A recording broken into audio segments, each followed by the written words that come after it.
మీనాని మోసం చేసి గెలవాలని చూసిన చింతామణికి షాక్ ఇచ్చిన మీనా అసలు ఇదంతా ఎలా జరిగిందనేది వీడియోని స్కిప్ చేయకుండా చివరి వరకు చూడండి.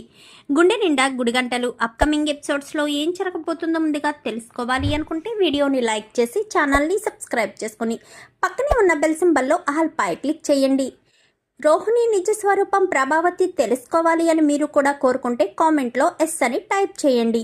ఇంకా మనోజ్ అయితే తన నోటి దురద వల్ల సత్యాన్ని నోటుకొచ్చినట్టల్లా మాట్లాడతాడు. సత్యం చదివించడం వల్ల కాదు, నేను చదవడం వల్లే ఇన్ని డిగ్రీలు సంపాదించాను అంటూ తన నోటి దురద మాటలకు ఇంకా బాలు చిత్త కొట్టి, నువ్వు నాన్న డబ్బులతో చదివి కూడా నువ్వు ఇలా మాట్లాడుతున్నావు, పైగా నాన్న చదువుకోలేదు అని హేళన చేస్తున్నావు, నాన్న కష్టపడి సంపాదించిన డబ్బులతో బిజినెస్ పెట్టుకున్నావు, ఇన్ని నాన్న వల్లే జరిగినా నాన్నను అసలు మనిషిలానే చూడడం లేదు, నీలాంటి వాడికి కళ్ళు ఉండకూడదరా అంటూ ఇంకా బాలు 2-3 సార్లు నీ కళ్ళు పోతాయి అంటూ 2-3 సార్లు మాట్లాడడంతో ఇంకా ఇంట్లో వాళ్ళు కూడా వాడు మాట్లాడింది తప్పే నాన్న, అయినా నువ్వు ఆ మాట అనకూడదురా అంటూ సత్యం చెప్తాడు. చెప్పేసేసరి ఇంకా ఎవరి పనుల్లో వాళ్ళు వెళ్ళిపోతారు. ఇంకా షోరూమ్కి వెళ్ళిపోయిన మనోజు పనుండి బయటికి వచ్చి, చిచ్చి వీడి వల్ల నాకు అన్నీ చిరాగ్గా అనిపిస్తున్నాయి, పొద్దుటే వీడు నన్ను తరిమి కొట్టాడు, తల పగిలిపోతుందని ట్యాబ్లెట్ కొనుక్కోవడం కోసమని వెళ్తున్న మనోజ్కి అయితే ఆ రోజు విల్లా గురించి 30 లక్షలు తీసుకున్నాడే వాడు కనిపిస్తాడు. వాడిని తరుముకుంటూ ఇంకా మనోజ్ అయితే రోడ్లంట పరిగెట్టేసరికి ముందుగా ఒక పాలవాడొస్తాడు, గుడ్లు వాడొస్తాడు, అలాగే కూరగాయలు అమ్ముకునే ఆవిడ, ముగ్గు అమ్ముకునే వాళ్ళు, మొత్తం వీళ్ళందరినీ కూడా తోసుకుంటూ మనోజ్ కాస్త వాడి వెంట పడుతూ ఉండేసరికి వెళ్ళి ఒక టాటా మ్యాజిక్ వస్తూ ఉంటే కారు అద్దం ఉంటుంది, అది ఆ వ్యాన్ ఫ్రంట్ మిర్రర్ ఉంటుంది కదా, మిర్రర్కి వెళ్ళి తగలడంతో ఆ అద్దం మిర్రర్ ముక్కలు కాస్త కళ్ళల్లో గుచ్చుకొని అక్కడే పడిపోతాడు. ఎవరైతే తనిమారో వాళ్ళే అంబులెన్స్కి ఫోన్ చేసి హాస్పిటల్కి తీసుకురావడంతో ఇంకా విషయం తెలిసిన ప్రభావతి, సత్యం అందరూ కూడా హడావిడిగా హుటాహుటీన అందరూ హాస్పిటల్కి వచ్చేస్తారు. అలా హాస్పిటల్కి వచ్చేసేసరికి ఇంకా అందరూ కూడా ఏం కాదు అంటూ అందరూ కూడా ధైర్యం చెప్తారు. కానీ మనోజ్కి ఇలా అవ్వడానికి కారణం బాలు అని ప్రభావతి దుమ్మెత్తిపోస్తుంది. వాడేమన్నాడు, అయినా వాడు అంటే మాత్రం జరుగుతుందా ఏంటి అని చెప్పనేసరికి వాడి వల్లేనండి, వాడు సంతోషంగా ఉంటే చూడలేకపోతున్నాడు, వాడు బిజినెస్ చేస్తుంటే చూడలేకపోతున్నాడు, అందుకే ఇలా జరిగింది అంటూ ప్రభావతి కాస్త బాలుని అనడం మొదలు పెడుతుంది. ఇంకా బాలు మీనా ఇద్దరు పక్కకి వెళ్ళిపోతారు. ఇంకా వీళ్ళంతా కూడా, సార్ మీరు ఆ పేషెంట్ తాలూకు మనిషేనా అని చెప్పాను, కానీ అవును మీరెవరు అని చెప్పనేసరికి, సార్ నా గుడ్లు 3 అట్ల గుడ్లు మొత్తం కింద పడేశాడు సార్ నా పాలు మొత్తం కింద పడేశాడు సార్ అని అందరూ కూడా వాడు మనోజ్ చేసిన పని ఉంది కదా ఆ పని గురించి అందరూ కూడా వివరించి చెప్తారు. అవునా సరే, దానికి ఎంత అమౌంట్ అయిందో నేను ఇచ్చేస్తాను అని చెప్పి ఇక గుడ్లు అతనికి డబ్బులు, పాలు అతనికి డబ్బులు, కూరగాయలు అతనికి డబ్బులు, పిండి అతనికి డబ్బులు, 4గురికి కూడా డబ్బులు ఇచ్చి పంపించేసేసరికి ఈ లోపు నర్సు కాస్త వచ్చి ఈ మందులు తీసుకొచ్చి ఎంతో కొంత ఆపరేషన్ బిల్లు కట్టండి, ఆపరేషన్ అర్జెంట్ కాబట్టి పేషెంట్ తారీఖు లేకపోయినా మేము ఆపరేషన్ చేసాము, లేదంటే చాలా సీరియస్ అయ్యే ఉండేది, డబ్బులు కట్టండి ఎంత అనేసరికి 75,000 అనగానే ఒక్కసారిగా బాలు షాక్ అయిపోతాడు. వాళ్ళని చూస్తే వాళ్ళు కట్టలేని పొజిషన్లో ఉన్నారని క్లియర్గా తెలుస్తుంది. పైగా బాలు గిల్టీ ఫీల్ అవుతాడు, నేను ఇలా అనడం వల్లే వీడికి ఇలా జరిగింది అని గిల్టీ ఫీల్ అయ్యి, మీనా నువ్వు ఇక్కడే ఉండు, నేను ఇప్పుడే వస్తాను అని చెప్తాడు. ఎక్కడికండి, డబ్బులు అరేంజ్ చేయడానికి అనేసరికి, ఇప్పుడు మీరు ఎక్కడి నుంచి అరేంజ్ చేస్తారో అనగానే ఎవరొకరిని అడుగుతానులే మీనా అని చెప్పి బయటకు వచ్చిన తర్వాత, చిట్టి ఉంది కదా మీనాకి బంగారపు తాడు చేద్దామనుకున్న చిట్టి, ఆ చిట్టి డబ్బులు తీసుకొచ్చి మనోజ్ గాడికి బిల్లు కట్టేస్తే సరిపోతుందని సరాసరి అక్కడికి వెళ్తాడు. వెళ్ళిన తర్వాత ఏంటి బాలు ఇలా వచ్చావు అనగానే, నా చిట్టి డబ్బుల్లో 1,00,000 రూపాయలు ఇస్తారా అని చెప్పాను. కానీ అదేంటి బాలు, ఇది నీ భార్యకు బంగారపు చైన్ కొనడం కోసమని నువ్వు రూపాయి పోగేసి మరీ కడుతున్నావు కదా, మరి ఇప్పుడేంటి 1,00,000 రూపాయలు అడుగుతున్నావు? మా అన్నయ్యకు యాక్సిడెంట్ జరిగింది, 2 కళ్ళు చాలా డ్యామేజ్ అయ్యాయి. తన ఆపరేషన్కి సుమారు 75,000 వరకు అవుతుందన్నారు. ఇంకా మిగిలిన మెడిసిన్ ఇవన్నీ కూడా కావాలి కదా, దానికోసం అని చెప్పనేసరికి అవునా సరే పట్టుకెళ్ళు. ఆ అమౌంట్ ఇవ్వడంతో ఆ అమౌంట్ని తీసుకొచ్చి రిసెప్షన్ దగ్గరికి వచ్చి 75,000 కట్టేస్తాడు. మా బాలు ఈ డబ్బులు ఎక్కడివిరా అని చెప్పాను. కానీ అది వాడికి ఇలా జరగడానికి కారణం నేనే కదా నాన్న. నేను వాడిని మాటలు అనడం వల్లే కదా వాడి కళ్ళు ఇలా పోయాయి, నా వల్లే కదా, అందుకే అప్పు చేశాను అనేసరికి ఏంట్రా మళ్ళీ అప్పు చేసావా అనగానే తప్పదు కదా నాన్న, ఎంత కాదనుకున్నా వాడు నాకు ఎంత అన్యాయం చేసినా నాకు నా అన్నయ్య బాగుండాలనే కోరుకుంటాను తప్ప వాడు నాశనం అయిపోవాలని కోరుకోను కదా.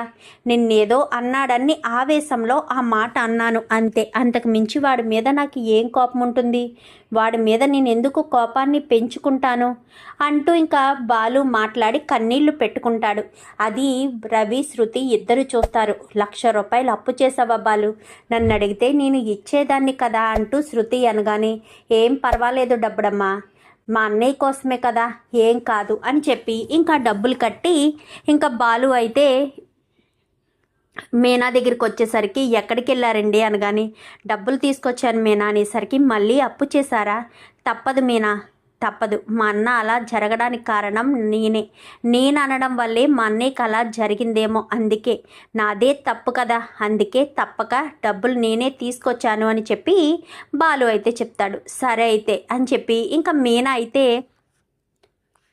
సర్లేండి బాధపడకండి అంటూ మాట్లాడడంతో ఈలోపు డాక్టర్ వచ్చి బిల్ అమౌంట్ మొత్తం కట్టేశారు కదా, ఇంకా డిశ్చార్జ్ రాస్తున్నాను, డిశ్చార్జ్ చేసి ఇంటికి తీసుకువెళ్ళండి, ఒక వారం రోజులు కట్టు అలానే ఉంచండి, వారం తర్వాత కట్టు విప్పండి అని చెప్పనేసరికి సరేనని ఎవ్వరికీ ఆలోచన రాదు, బిల్ ఎవరు కట్టారు అన్న ఆలోచన రాదు.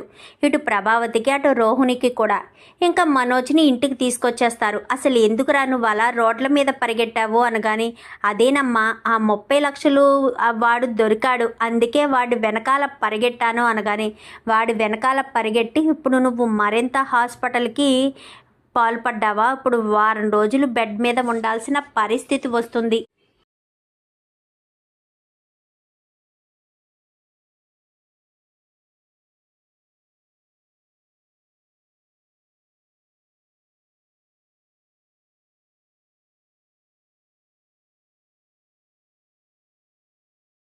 ఏం చేయమంటావరా, 30 లక్షల రూపాయలు తీసిపోయిన వాడు కనిపిస్తే వదిలేయాలా, అందుకే వాడిని పట్టుకుందామని రోడ్ల మీద పరుగులు పెట్టాను అని చెప్పి మనోజ్ చెప్తాడు. సర్లే అని చెప్పి ఇంకా అంతా అనుకున్న తర్వాత బయటకు వచ్చిన తర్వాత ఇంత ఆలోచిస్తున్నావు కదా వదిన, అసలు హాస్పిటల్ బిల్లు ఎవరు కట్టారో ఏమైనా ఆలోచిస్తున్నావమ్మా, నువ్వైనా సరే వదిన కట్టలేదు నువ్వు కట్టలేదు, మరి ఎవరు కట్టుంటారు చెప్పండి, ఎవరు కట్టుంటారు అని చెప్పాను. కానీ ఎవరు కట్టారు, మీరు కట్టారా అనగానే ఎప్పుడు నువ్వు తిడుతూ ఉంటావే, బాలు అన్నయ్య 1,00,000 రూపాయలు అప్పు చేసి తీసుకొచ్చి మరి మనోజ్ అన్నయ్యకి హాస్పిటల్ బిల్లు కట్టి మెడిసిన్ తీసుకున్నాడు. అది బాలు అన్నయ్య. ఎప్పుడు బాలు అన్నయ్యని ఏదో ఒకటి అంటూనే ఉన్నావు. పొద్దుట కూడా బాలు అన్నయ్య మాట అనడానికి కారణం మనోజ్ అన్నయ్య నోటి దురుసు వల్లే కదా, మనోజ్ అన్నయ్య ఆ మాట అనడం వల్లే కదా. మనోజ్ అన్నయ్య గనక ఆ మాట అనకపోయి ఉంటే బాలు అన్నయ్య ఏమీ అనేవాడు కాదు కదా. ఇప్పటికీ కూడా బాలు అన్నయ్యనే తప్పు పడుతున్నావు అంటూ ఇంకా రవి అనేసరికి వాడు కట్టాడా అని చెప్పాను. కానీ అవును అన్నందుకే కట్టాడు అని చెప్పి మా ప్రభావతి కాస్త వెళ్ళిపోతుంది. ఇంకా ఇదిలా ఉంటే ఇదే అవకాశం అంటే మీనా పూలు అమ్ముకోవడం ఇలాగ నా కొడుక్కి బాగోలేదు అని చెప్పి అంటూ ఉండేసరికి ఈ డిప్రెషన్ అంటే ఇంట్లో ఏదైనా ఒక సమస్య ఉంటే ఖచ్చితంగా ఏదో ఒక డిప్రెషన్ వస్తుంది కదా.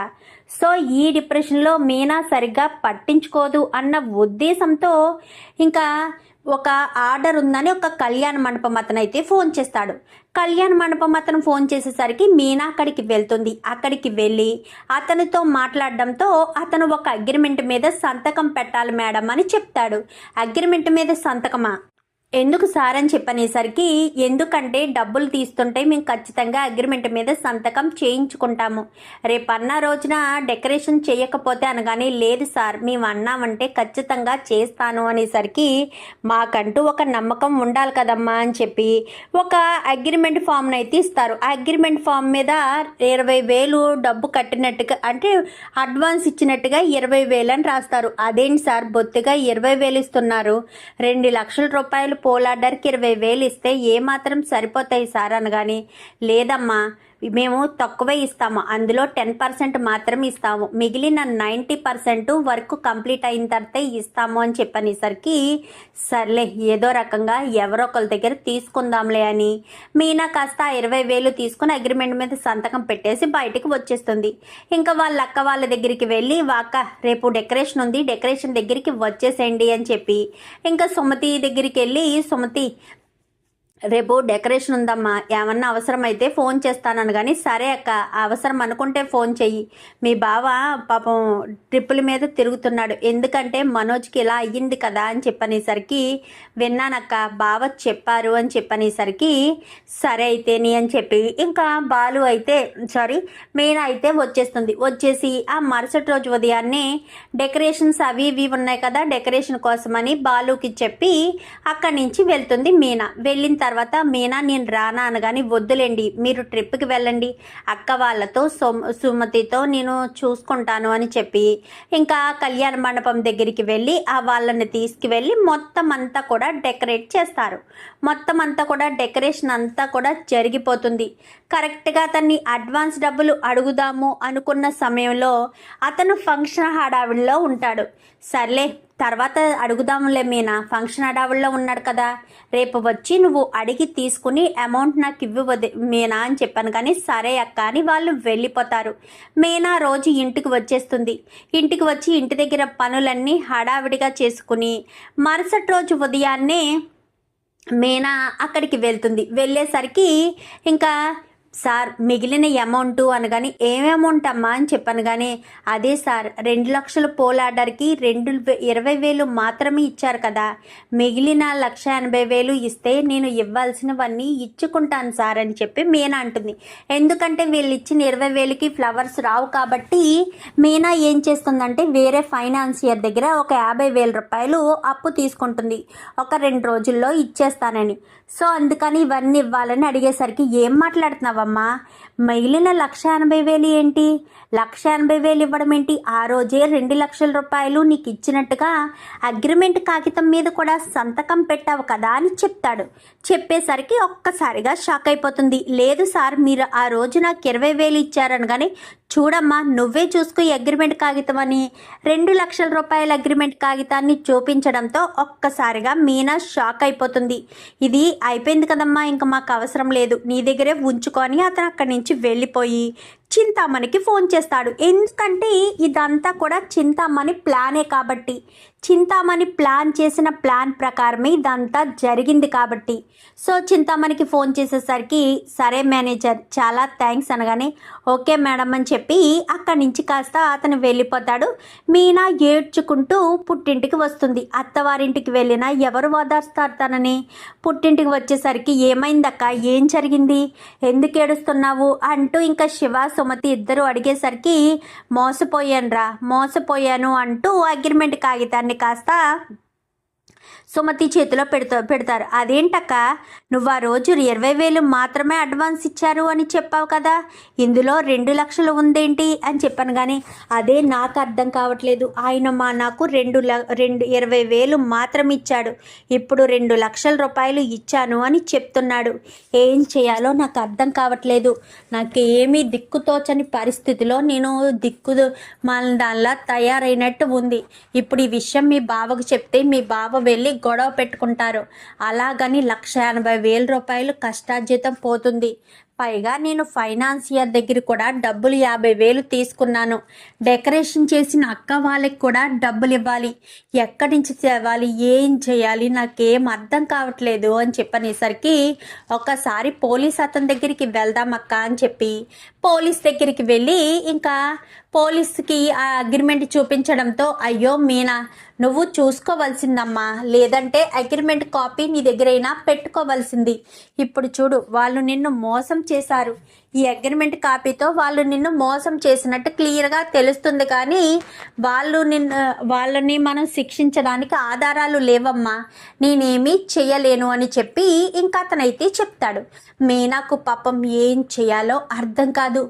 ఏం చెయ్యాలి, ఎలా ఈ ప్రమాదం నుంచి తప్పించుకోవాలి, ఈ గండం నుంచి బయటపడాలి, నాకు మార్గం లేదా అని మీనా ఎంతగానో బాధపడుతూ ఇలా బయటకు వచ్చేసరికి పాపం కరువులో అధిక మాసంలో వాళ్ళు కూడా వచ్చి, అమ్మ మీనా డబ్బులు ఇస్తావమ్మా, నా కొడుక్కి బాగోలేదు, హాస్పిటల్కి తీసుకువెళ్ళాలి అనేసరికి మీనా చేతిలో చూస్తే చిల్లి గవ్వలేదు.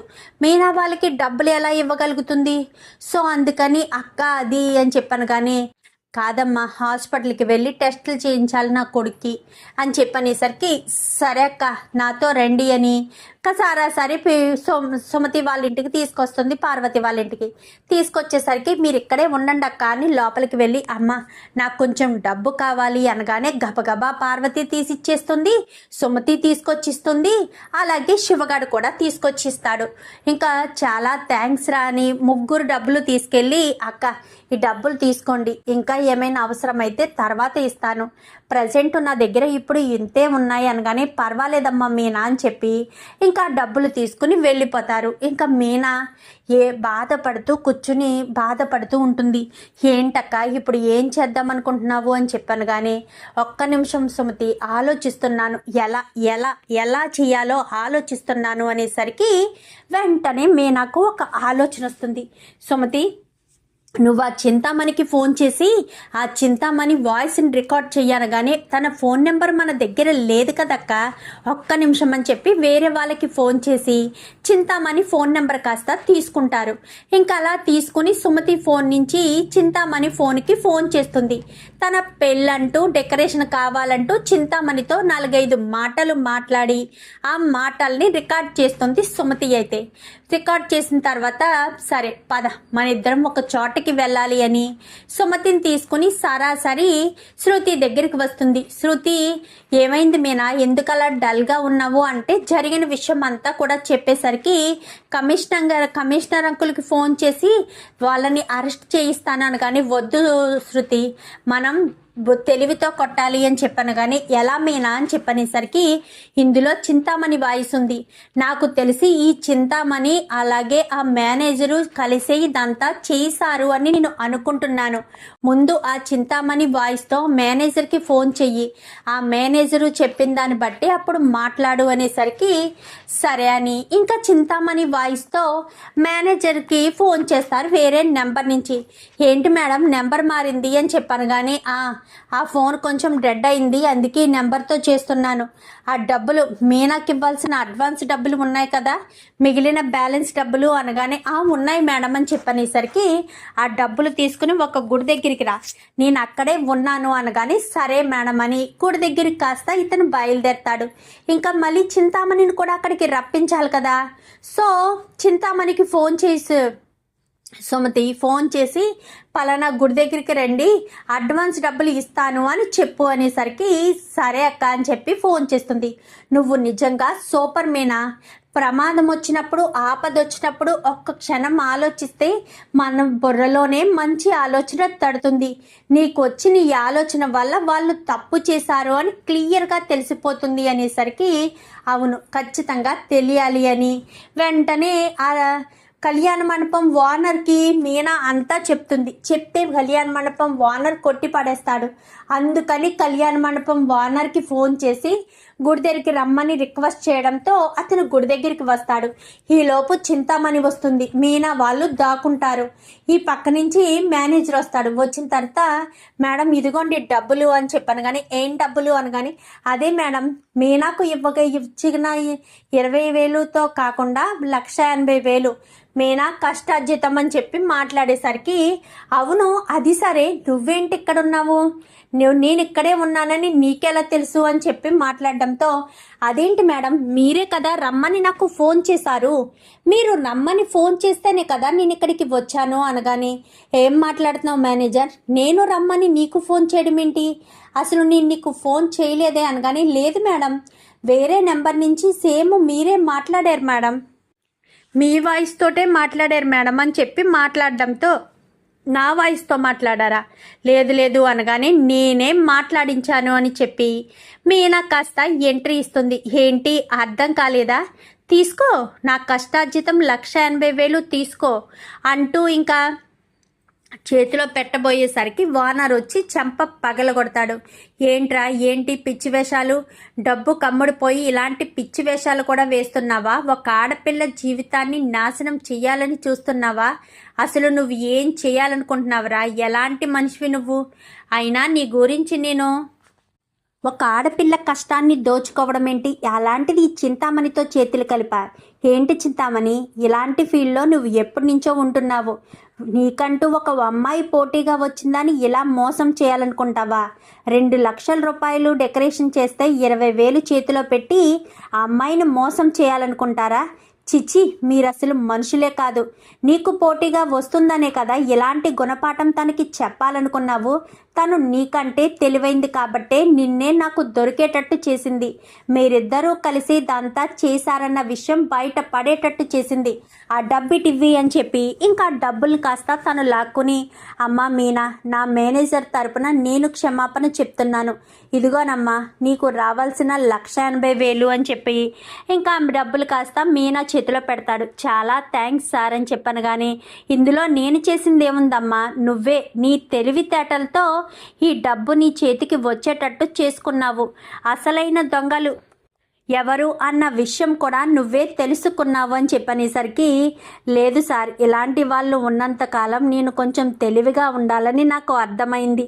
లేదంటే మాత్రం అజాగ్రత్తతో అస్సలు ఉండకూడదని క్లియర్గా తెలిసింది అంటూ మాట్లాడేసరికి, సరేనమ్మా ఇంకా నేను వెళ్ళొస్తాను అనగాని, చూడు చింతామణి, ఇంకెప్పుడు కూడా నా కళ్యాణ మండపం నుంచి నీకు ఏ ఆర్డరు రాదు. ఇక మీదట ఏ ఆర్డర్ అయినా సరే మీనాకి మాత్రమే ఇస్తాను అని చెప్పి మాట్లాడేసరికి, చాలా థ్యాంక్స్ సార్ అని చెప్పి మీనా అక్కడి నుంచి కాస్త వెళ్ళిపోతుంది. ఇంకా వెళ్ళిపోయేసరికి చాలా సంతోషపడిపోతుంది. ఇంకా డబ్బులు తీసుకుని సరాసరి ఇంటికి సుమతి వాళ్ళ ఇంటికి వెళ్ళి వాళ్ళకి ఇవ్వాల్సిన డబ్బులు ఇచ్చేసి ఫైనాన్షియర్ దగ్గర తీసుకొచ్చిన 50,000 రూపాయలు కూడా ఇచ్చేసి ఇంకా ఇంటికి వస్తూ ఉండగా, ఇంకా ఇంటికి వచ్చిన తర్వాత బాలుకి జరిగిన విషయం అంతా చెప్తుంది. ఏంటి మీనా ఏమంటున్నావు అనగానే, అవునండి ఇలాంటి పరిస్థితి వచ్చింది అనగానే నాకు చెప్తే సరిపోయేది కదా, మీకు చెప్తే ఏం చేస్తారు? ఆవేశంలో వెళ్ళి వాళ్ళని కొడతారు అంతే కదా. అలా చేయడం వల్ల మనకు ఎలాంటి ఉపయోగం లేదు. నేను కొంచెం తెలివిగా ఆలోచించడం వల్లే కదా ఇదంతా జరిగింది. లేదంటే మీరు ఆవేశంలో కొట్టినంత మాత్రాన దీని వెనక ఉన్నది చింతామణి అన్న విషయం ఎవ్వరికీ తెలియదు కదా, అందుకే నేను మీకు చెప్పలేదు అనగానే, సర్లే ఇప్పుడైతే ఏ ప్రాబ్లం లేదు కదా అనగానే, ఇప్పుడైతే ఎలాంటి సమస్య లేదండి, ఆ డబ్బులు మొత్తం తిరిగి వచ్చేసాయి. ఆ మేనేజర్ గారు కూడా చింతామణికి బుద్ధి చెప్పారు. మళ్ళీ చింతామణికి ఎలాంటి ఆర్డరు ఇవ్వనని క్లియర్గా కూడా చెప్పారు అనేసరికి, పోన్లే మీనా, నీకంటూ మంచి రోజులు వచ్చాయి. ఇక మీదట సంతోషంగా నువ్వు నీ వర్క్ చేసుకోవచ్చు. కాదండి తను చేసుకుంటుంది కదా, మళ్ళీ నన్నెందుకు డిస్టర్బ్ చేయడం? నా డబ్బులు తీసుకున్నంత మాత్రాన తనకేమన్నా కలిసి వస్తుందా? ఏముంది, తను మాత్రమే ఈ పూల డెకరేషన్ ఫీల్డ్లో ఉండాలి, వచ్చిన వాళ్ళందరినీ అలానే గెంటేసుకుంటూ వచ్చింది. నిన్ను మాత్రం గెంటేయడం కుదరలేదు. ప్రతి ఆటకు పోటుకు ప్రతి దానికి వచ్చే కష్టానికి నువ్వు ఎదురు నిలుస్తున్నావు కాబట్టి ఇంకా ఎలాంటి ఇబ్బంది లేదు అని అనుకుంది. అందుకనే ఇలా జరుగుంటుంది అని చెప్పి మాట్లాడడంతో ఇంకా మీనా బాలు చాలా సంతోషపడిపోతారు. ఇంకా ఇంటికి వచ్చిన తర్వాత ఇదే విషయం సత్యానికి చెప్పడంతో సత్యం కూడా చాలా సంతోషపడతాడు. శృతికి కృతజ్ఞతలు చెప్పుకోవాలి అనగానే ఈలోపు శృతి రవి ఇద్దరు వస్తారు. థ్యాంక్స్ డబ్బుడమ్మా అని చెప్పాను. కానీ ఏమైందన్నయ్య, శృతికి ఎందుకు థ్యాంక్స్ చెప్తున్నావు? శృతి ఏం చేసింది అనగానే, శృతి వల్ల నా పోయాయి అనుకున్న డబ్బులు తిరిగి వచ్చాయి రవి, శృతి చేసిన హెల్ప్ వల్లే డబ్బులు తిరిగి వచ్చాయి అనగాని, ఏమంటున్నావు వదినా అని చెప్పాను. కానీ జరిగిన విషయం అంతా కూడా శృతి మీనా ఇద్దరు కలిసి రవికి చెప్తారు. చెప్పేసేసరికి, అవునా పోనీలే, ఏదో రకంగా నీ డబ్బులు నీ కష్టార్జితం తిరిగి వచ్చింది, అంతకు మించి కావాల్సిందేముంది అని చెప్పి ఇంకా రవి కాస్త అంటాడు. చూద్దాం మరి రాబోయే ఎపిసోడ్స్లో ఇలాగే చింతామణికి షాక్ ఇవ్వాలని మీరు కూడా కోరుకుంటే వీడియో నచ్చితే లైక్ చేసి ఛానల్ని సబ్స్క్రైబ్ చేసుకుని పక్కనే ఉన్న బెల్ సింబల్లో ఆల్ పై క్లిక్ చేయండి. Thank you for watching.